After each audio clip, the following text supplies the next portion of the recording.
बिस्मिल्लाहिर्रहमानिर्रहीम। अल्लाहुम्मा सल्ली अला मुहम्मद व अला आलि मुहम्मद व बारिक व सल्लिम अलैहि। Dear students, in today's lecture we are discussing thyroid gland.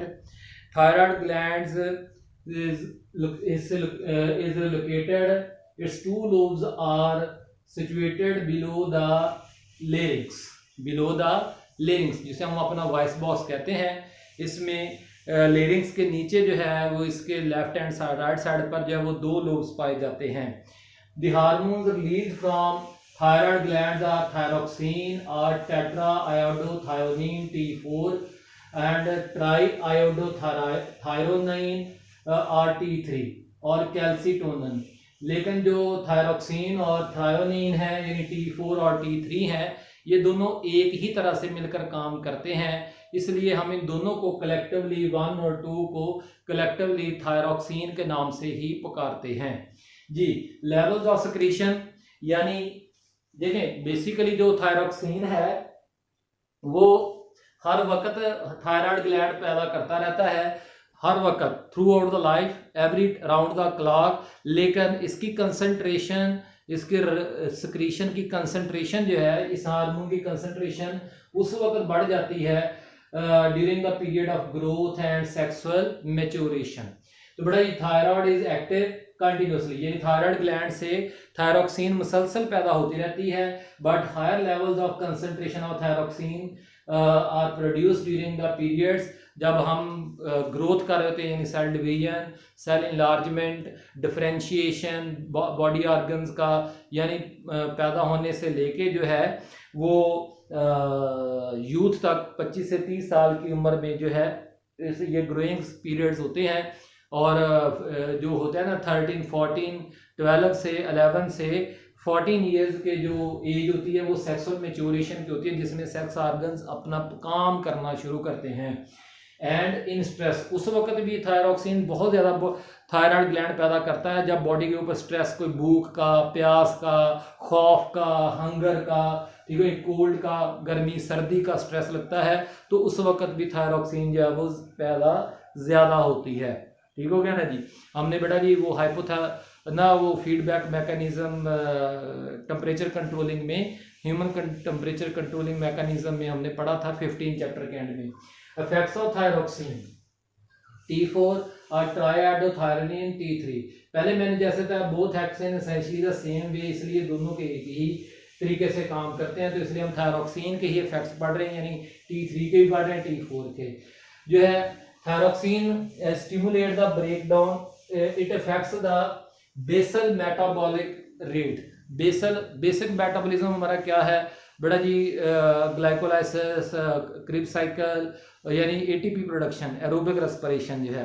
तो it stimulates the breakdown of glucose and release of heat and ATP जो है फ्रॉम द मसल्स, हमारे मसल्स से और लिवर से जो है। तो अब जिसके नतीजे में बॉडी का टेम्परेचर भी बढ़ता है, ठीक है, क्योंकि ब्लड वार्म अप होगा, तो ब्लड वार्म अप होगा तो बॉडी के अंदर हीट कंटेंट बढ़ेगा, बॉडी का हीट कंटेंट बढ़ेगा तो टेम्परेचर बॉडी का बढ़ेगा। अच्छा जी, तो it is also work along with somatotrophin STH, interior lobe of pituitary gland का पहला हार्मोन सोमैटोट्रोफिन, उसके साथ मिलकर ये काम करता है और क्या करता है? Increase the rate of growth, इंसान की जो है वो ग्रोथ एक्टिविटी जो है उसको बढ़ाता है, और डिफरेंशिएशन ऑफ ब्रेन सेल्स। बड़े ब्रेन सेल्स को बनाने वाले सेल्स को हम न्यूरॉन्स और न्यूरोग्लिया कहते हैं। तो न्यूरॉन्स और न्यूरोग्लिया एक दूसरे से मुख्तलिफ होते हैं। फिर न्यूरॉन्स के अंदर एसोसिएटिव सेंसरी मोटर न्यूरॉन्स में तब्दील होना। एम्फीबियंस के अंदर जो है थायरोक्सिन जो है मेटामॉर्फोसिस को कंप्लीट करवाता है। किसको कंप्लीट करवाता है? मेटामॉर्फोसिस। बेटा जी मेटामॉर्फोसिस हमने आपको फर्स्ट ईयर में भी मैंने आपको पढ़ाया था, ठीक है ना जी, कि किसी भी एनिमल के लाइफ साइकिल में मेटामॉर्फोसिस क्या होती है? Metamorphosis the phenomenon in the life cycle of animals in which they change into different body shapes from zygote to adult, zygote to adult. जैसे इंसेक्ट्स के अंदर ज़ाइगोट से पहले लार्वी पैदा होता है, फिर लार्वी से प्यूपी और फिर प्यूपी से अडल्ट इंसेक्ट पैदा होता है। इसी तरह से एम्फीबियंस के अंदर ज़ाइगोट, जैसे फ्रॉग है, ज़ाइगोट से टैडपोल और टैडपोल से फ्रॉग बनता है। तो ये हार्मोन जो है ये मेटामॉर्फोसिस मुकम्मल करवाता है। अगर ये एम्फीबियंस के अंदर ये हार्मोन एब्सेंट हो जाए तो फिर टैडपोल जो है वो फ्रॉग में तब्दील नहीं होता, बल्कि टैडपोल एक लार्ज साइज टैडपोल में तब्दील हो जाता है। अच्छा जी, अब अगर थायरॉक्सिन एक्सेस पैदा होती है, एक्सेस मकदार में रिलीज की जाती है थायराइड ग्लैंड से, तो बड़े ग्रेव्स डिजीज पैदा होती है। मैं साथ आपको एक स्पोर्टिंग इमेज भी दूंगा, उस स्पोर्टिंग इमेज को भी जरूर देखिएगा, जिसमें आंखें ना ऐसे ये देखें इस तरह आंखें हो जाती हैं और बंदा नॉर्मल होता है, उसकी आंखें स्वेल बल्गिंग ऑफ आइज जो है, ठीक है ना जी। और आंखों के नीचे जो है ना वो बहुत सारे जो है वो प्रोटीन्स की लेयर्स बन जाती हैं। तो एक्सोफ्थेल्मिक ग्वाइटर, ये जो लेरिंग्स वाला हिस्सा होता है ना, ये स्वेल कर जाता है, इसका साइज में बढ़ जाना। इंक्रीज इन बेसल मेटाबॉलिज्म, जिस्म वार्म अप रहेगा, हाई टेम्परेचर पे रहेगा। लीड टू कार्डियोफेलियर, दिल की धड़कन बंद हो सकती है, यानी हार्ट फंक्शन फेल हो सकता है। Graves' disease is caused by production of abnormal proteins which stimulate excessive secretion of thyroxine।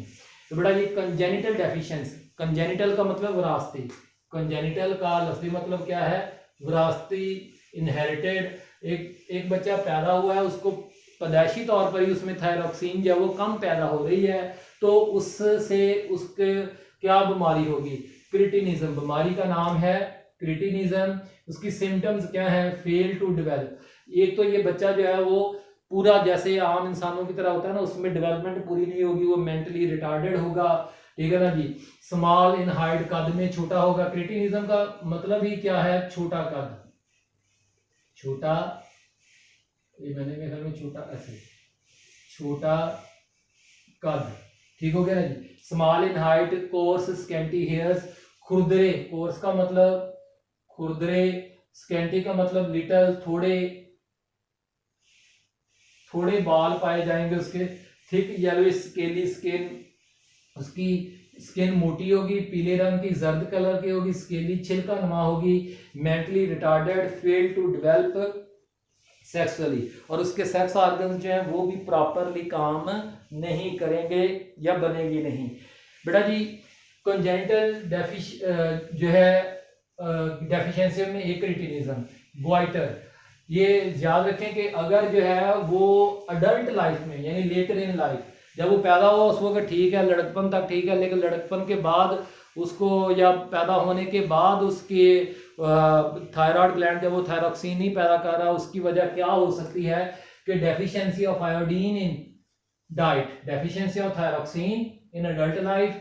क्यों, उसकी वजह क्या है कि वो जो पानी पी रहा है उसमें आयोडीन वाले नमकियात नहीं है, जो खाना खा रहा है उसमें आयोडीन मौजूद नहीं है, तो इस वजह से जो है वो उसका जो थायराइड ग्लैंड है वो स्वेल कर जाता है, इसको हम कहते हैं ग्वाइटर, गिलहड़, ठीक हो गया ना जी। तो सिम्टम स्वेलिंग ऑफ नेक, गर्दन फूल जाएगी, एक्सेस ऑफ एक्सेस फैट, बहुत सारी फैट जो है वो स्किन के नीचे बनेगी, यानी वो मोटा होना शुरू हो जाएगा, वेट इज इंक्रीज्ड। ऐसी कंडीशंस को मैक्सोडीमा कहते हैं, इस सारी कंडीशंस को, ठीक है ना जी, जिसमें पफनेस, फूलना ऑफ हैंड्स एंड स्किन, पाँव और हाथ जो स्किन होती है ना ये स्वेल कर जाती है, मोटी मोटी फूली हुई होती हैं। तो मेंटली रिटार्डेड होते हैं ये बच्चे भी। कैल्सिटोनिन, या ये मरीज जो है इसके कैल्सिटोनिन, बेटा जी थायराइड ग्लैंड का जो है वो तीसरा hormone calcitonin, it's secretion is controlled by high calcium ions in blood. जब ब्लड में कैल्शियम आयंस की मकदार बढ़ती है तो तब जो है वो थायराइड ग्लैंड क्या करता है, कैल्सिटोनिन ज्यादा करता है। जितना कैल्शियम आयन ज्यादा होगा ब्लड में उतना ज्यादा कैल्सिटोनिन ज्यादा रिलीज किया जाएगा। कैल्सिटोनिन का काम ही ये है कि वो कैल्शियम आयंस को पकड़ के जो है वो बोन्स में डिपॉजिट करवाता है मेटाबॉलिक रिएक्शंस के जरिए से, ठीक है ना जी। और अगर जब ब्लड में कैल्शियम आयंस की मकदार कम होगी तो ये उसकी कैल्सीटोनिन की जो सक्रीशन है वो भी रुक जाएगी, suppresses low level of calcium ions in blood, suppresses its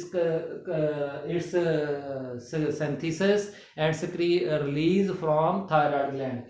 High calcium ions in blood synthesizes and releases calcitonin from thyroid gland and vice versa. यानी अगर लो होगा तो फिर ना सिंथेसाइज होगा ना रिलीज होगा. Excess and deficiency of calcitonin disturbs calcium metabolism. Calcium metabolism जो है वो बॉडी में वो डिस्टर्ब होगा, जिसके असरात नर्व, देखें नर्व इम्पल्स में जो है वो भी कैल्शियम आयंस अपना रोल प्ले करते हैं.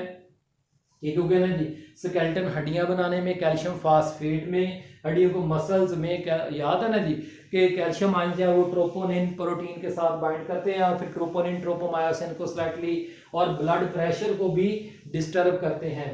बेटा जी कैल्सीटोनिन हार्मोन जो है वो पैराथार्मोन हार्मोन के अगेंस्ट काम करता है, जो मैं आपको पहले ही पढ़ा चुका हूँ. तो कोई भी सवाल हो व्हाट्सएप पे पूछें. अल्लाह ताला हम सबका हामी नासर हो. आमीन. शुक्रिया.